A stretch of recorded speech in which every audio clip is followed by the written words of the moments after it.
Welcome to series explained. Netflix का squid game अब वापस आ गया है अपने सीजन 3 के साथ और पहले ही एपिसोड में हमें दोबारा उसी खौफनाक गेम की दुनिया में डाल दिया जाता है जहां जिंदा रहने की कीमत सिर्फ जान नहीं बल्कि जज्बात भी होते हैं। एपिसोड 1 की शुरुआत होती है एक ठंडे काले कमरे में जहां सोन जी होन, वही कैरेक्टर जिसे हम सीजन 1 से फॉलो कर रहे हैं, आंखें खोलता है। उसका चेहरा सब कुछ कह देता है। शॉक, कंफ्यूजन और अंदर से टूटा हुआ। पता चलता है कि वो एक रेबिलियन का अकेला सर्वाइवर है जो गेम के ऑर्गेनाइज के खिलाफ चली थी। बाकी सब उसके दोस्त और टीममेट्स और जिन्होंने उस पर भरोसा किया था उस सब को मार दिया गया।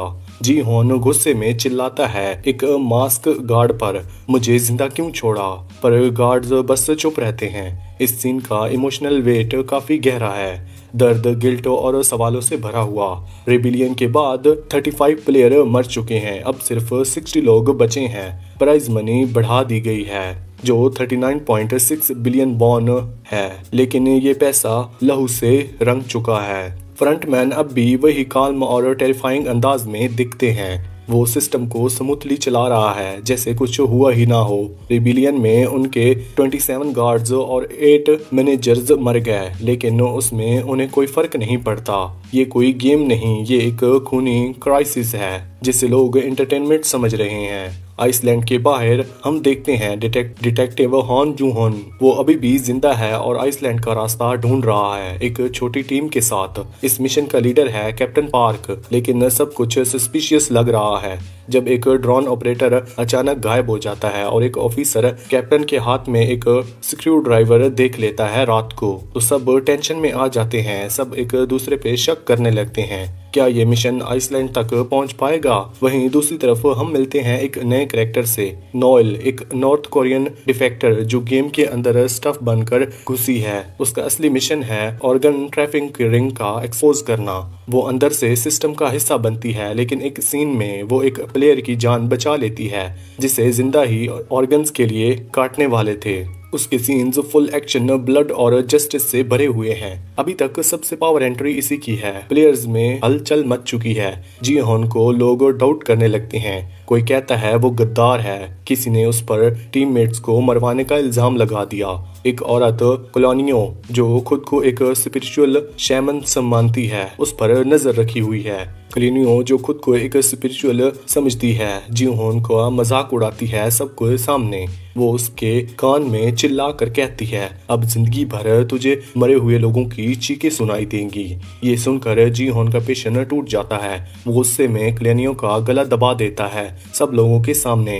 प्लेयर उसे खींच के अलग करते हैं, लेकिन इस मोमेंट से एक बात क्लियर हो जाती है, जी होन अब टूट चुका है। लोग उसे अब हीरो नहीं एक डेंजरस टाइम बॉम्ब की तरह देखने लगे हैं। तभी एक नई अनाउंसमेंट होती है, गेम 4 शुरू होने वाला है और इस बार ये हाइड एंड सीक का एक ट्विस्टेड वर्जन है। रूल्स सिंपल हैं लेकिन डरावने भी हैं। प्लेयर्स को 2 टीम्स में डिवाइड किया गया है, रेड और ब्लू। ब्लू टीम को सिर्फ 30 मिनट्स के अंदर या तो कहीं छुपना है या एग्जिट ढूंढना है। रेड टीम को उन्हें ढूंढना है और कम से कम एक ब्लू मेंबर को चाकू से मारना जरूरी है। जो रेड प्लेयर किसी को नहीं मारता वो खुद एलिमिनेट हो जाता है। ब्लू टीम के पास कुछ चाबियां हैं जो कुछ स्पेसिफिक डोर खोल सकती हैं, पर वही तभी काम आएंगी जब समझदारी से उसे यूज किया जाएगा। ये सुनते ही ड्रॉन में पैनिक फैल जाता है। कुछ लोग टीम बदलने की कोशिश करते हैं। एक इमोशनल मोमेंट आता है जब एक माँ जिमजा जो गोथन में दर्द से परेशान है अपने बेटे योंग सिक से कहती है, तुझे जीतने के लिए खेलना पड़ेगा, चाहे हम अलग टीम्स में क्यों ना हो। वो अपने बेटे को खुद से अलग होने के कह रही है सिर्फ इसलिए ताकि उसकी जिंदगी बची रहे।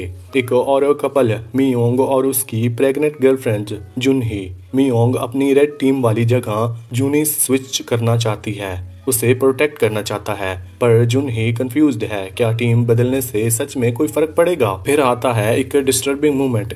एक प्लेयर नांग यू जो वॉयलेंस का मजा लेता है, वो अपने फ्रेंड मिसू को बताता है, मैंने एक औरत को मरते देखा और कुछ नहीं, बस देखता रहा और मैंने एक को खुद भी मारा है।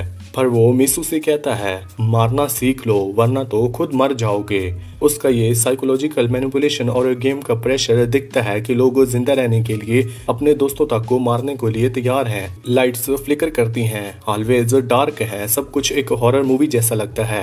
गेम स्टार्ट नहीं हुआ पर डर हर कोने में महसूस हो रहा है। पीछे स्टाफ लोग भी दिखाए जाते हैं, वो सिस्टम को फिक्स कर रहे हैं, डेथ्स का रिकॉर्ड्स बना रहे हैं और वीआईपी के आने की तैयारी कर रहे हैं जिन्होंने सिर्फ एक चीज देखनी है, लोगों को मरते हुए। और सबसे डरावनी बात, स्टाफ इस सब को बिना किसी इमोशनल के हैंडल कर रहे हैं, जैसे इंसान की मौत रूटीन का हिस्सा हो। गेम के शुरू होने से पहले एक और चैलेंज बात सामने आती है। स्टाफ लोग प्लेयर्स की डेथ को सिर्फ नंबर्स ऑन स्प्रेडशीट समझते हैं, जैसे इंसान नहीं बस डेटा हो। ये सिस्टम कितना भी इंसान हो, ये बात और भी गहरी हो जाती है। जैसे ही एपिसोड का क्लाइमेक्स पास आता है, ब्लू टूम को मिलता है 2 मिनट्स का स्टार्ट।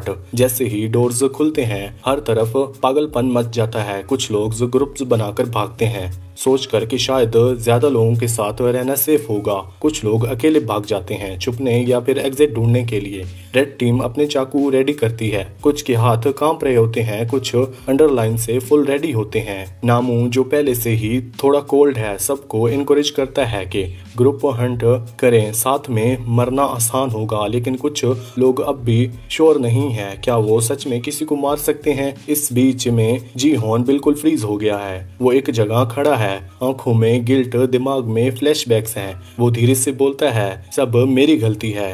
वो अब भी अपने दोस्तों की मौत का ब्लेम खुद पे ले रहा है। जब काउंटडाउन खत्म होता है, रेड टीम डॉर्म में घुस जाती है, स्क्रीन ब्लैक हो जाती है, गेम ऑफिशियली शुरू हो गया है। ये सिर्फ एक नया गेम नहीं था, ये एपिसोड पूरे सीजन का टोन को सेट करता है। यहाँ हॉरर भी है, एक्शन भी है, लेकिन सबसे गहरा एलिमेंट है जी हॉन का मेंटल ब्रेकडाउन। मी होंग जी जो जिमजा जैसे लोगों की सर्वाइवल डिस्पायरेशन है और नेमू जैसे कैरेक्टर की ठंडी बरखी। हर प्लेयर्स इमोशनल और साइकोलॉजिकल लेवल पर टूटने के लिए रेडी है। इस एपिसोड में काफी सारे सब प्लॉट्स शुरू हो जाते हैं।